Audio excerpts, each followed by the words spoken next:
Season 3, Episode 35. In case you're keeping track at home, I'll tell you what you may have noticed. A couple of things. Paul, looks like you're holding a drink. That shouldn't surprise or shock anybody. But it's got a lemon in it, because it's National Lemon Juice Day today. And what better way to get your lemon juice than inside of a nice cold cocktail? So we're going to bring you one. Oh, the other thing. Oh, Paul, that's not a t-shirt. Well, you know what? Two things. First of all, I thought it would look nice. It's lemony. And also, my mother-in-law is over this evening, and I wanted to look nice for my mother-in-law. You know, I do have a little bit of class. Not much, but a little bit. So here we go, folks. Are you ready? Because it is National Lemon Juice Day, and we're doing it with a classic. I mean, a classic cocktail with lemon juice in it, and it's called the Fitzgerald. And we're doing it quarantine style, and we're gonna do it right in here. It's a great sign. I'm just, yeah, it's new. So anyway, folks, here we go. Only business, monkey business. Yeah, let's go do this. Here we go. Whoop whoop. Cat.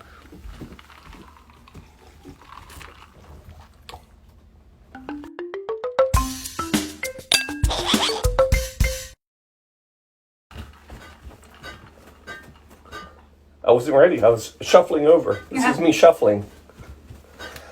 Folks, how are you this fine Sunday evening? Good to have you here, if anybody's here. Get that lemon juice. So if you hear any back noise, I know we're live because I can hear Holly playing the video in the other room. So, you know it's live. You can just listen and watch. All right. So here we go, folks. Are you ready for this? So this is a classic cocktail. The Fitzgerald. Going back to 1925. Springtime in Paris. Can you picture it, Shelby? Springtime in Paris. No more beautiful place. At a bar. The Dingo Bar, by the way. Maybe the dingo ate your baby. Anyway, so they being at the bar. Who's they? It is Ernest Hemingway. Yes, Papa is at the bar. I don't think we're live. We're not live. I don't see live anywhere on the screen. I'm sorry. Your mom's watching it. Okay. I'm gonna go confirm. All right, pause. Are you watching it? Yeah. It's not live. We're not live? Yeah, it was on before. Hold on, folks.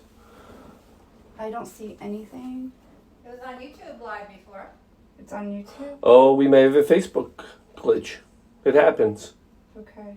I'm looking. Some hearing back noise. Oh, yep, okay.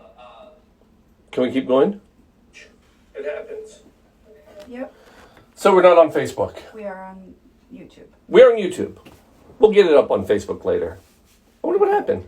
Yep, okay. All right. Anyway, can we continue? We can. I'm sorry. 1925, spring, Paris. It's wonderful. And we're at the Dingo Bar. Who's at the Dingo Bar but Ernest Hemingway? Papa. Papa himself is at the bar. Are you ready for this? In walks F. Scott Fitzgerald. True story. This is the first meeting of Hemingway and F. Scott Fitzgerald. It's true, folks. They meet at this bar and they commence to start having drinks. And Fitzgerald has one too many, actually probably about 20 too many, and he actually overindulges and passes out at the bar. This is the first meeting between Hemingway and Fitzgerald. And that cocktail that he drank has nothing to do with the Fitzgerald cocktail we're about to have tonight. Yeah, sadly, folks, this drink actually, as lovely and classic and old as it may sound, because it's called the Fitzgerald, actually, we got to go to 2002. This is a new drink. Yes, we're 2002. Let's go to a New York bar. It's the Rainbow Room. If you don't know where that bar is, it's still in existence. It is in the 65th floor, I believe, of Rockefeller Center. Lovely. We need to go there, by the way. So, anyway, the bartender here at the Rockefeller, it's the Rainbow Room, is none other than Dale DeGroff. Who is Dale DeGroff? A.K.A. King Cocktail. Not king of the cocktails. It is literally called King Cocktail. And by all rights, he should be. And here's why. During the 90s, he actually is credited with the cocktail revival scene. Because in the 90s, he was frustrated with a lot of the bad cocktails that were out there. He's one of the first ones that got rid of all these like sour mixes that were pre-made. And he started introducing classic cocktails. Matter of fact, he was a huge fan of the Jerry Thomas, right? We know who he is. His cookbook, cocktail book. And it basically started introducing the Sazerac and really kind of the Ramus Gin Fizz. He ended up putting together his own cocktail book called The Craft of the Cocktail, and where he put all, anyway, long story, try to make it shorter. He is the man, and he created the drink we're going to have tonight.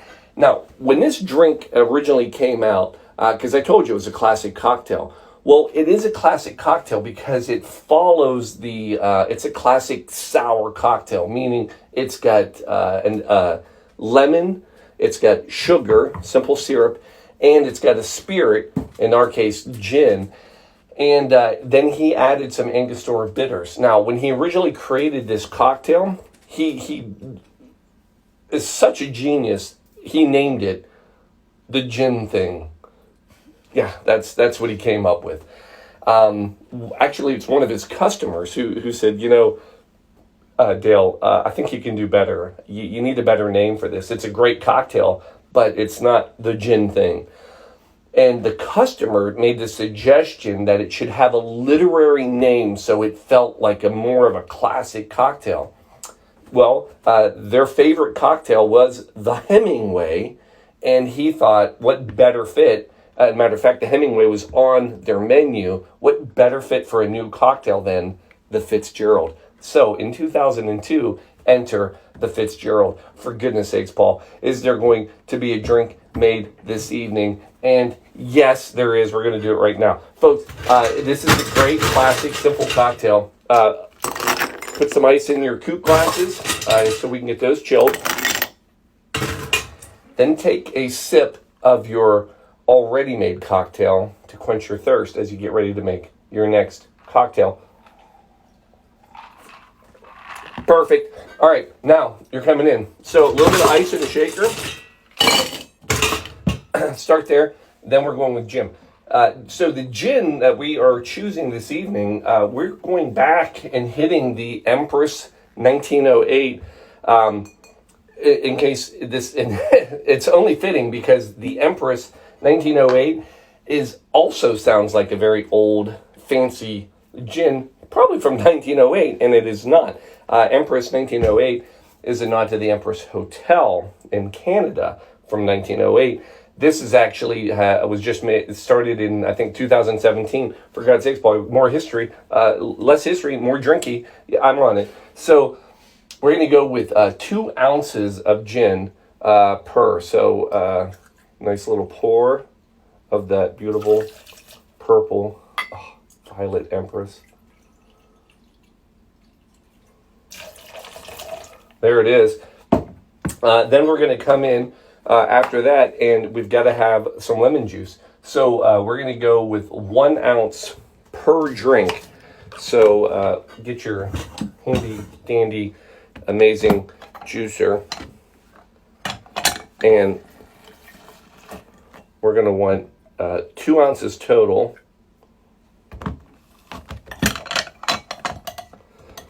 Almost had no ounces there because I almost tipped it over. So let's do that and avoid that from happening. So there's our 2 ounces. That's 2 ounces. And then lastly, the sugar. So we're going to go half an ounce, 1 ounce total, in case you're doing math at home, of simple syrup.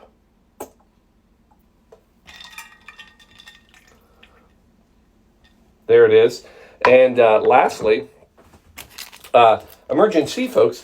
Emergen-C. So again, sounds like a classic, right? Probably from 1908. Probably back in Paris. It was probably invented, but in fact, no. It's new and delicious. And Emergen-C. Again, thank you for not sponsoring our show. A little sprinkle of that. And again, we don't want to forget, there is one, and this is the secret to the drink. It's Angostura bitters, and we're going to go with a few dashes in each. So we'll go 1, 2, 3, 4, 5, 6. That's a few for each one. And folks, there it is. Now all we have to do is not use that one, use this one that fits, and give it the classic shake. Look at that, smiling on camera. So no Facebook right now, huh? Well, folks, I promise we'll fix it. So you know it's funny. I've felt that was going to happen a few times previously, and it finally just happened. I knew that was. I don't know why, but I felt it. Premonition. Save your ice, and then, folks, here we go. Get your strainer out. And then look at, Such a pretty color. Is that not just a gorgeous looking drink? So Shelby has fallen in love with the Empress Gin. I have fallen in love with National Lemon Juice Day. It's just a perfect little marriage. And then we're going to finish it off with a nice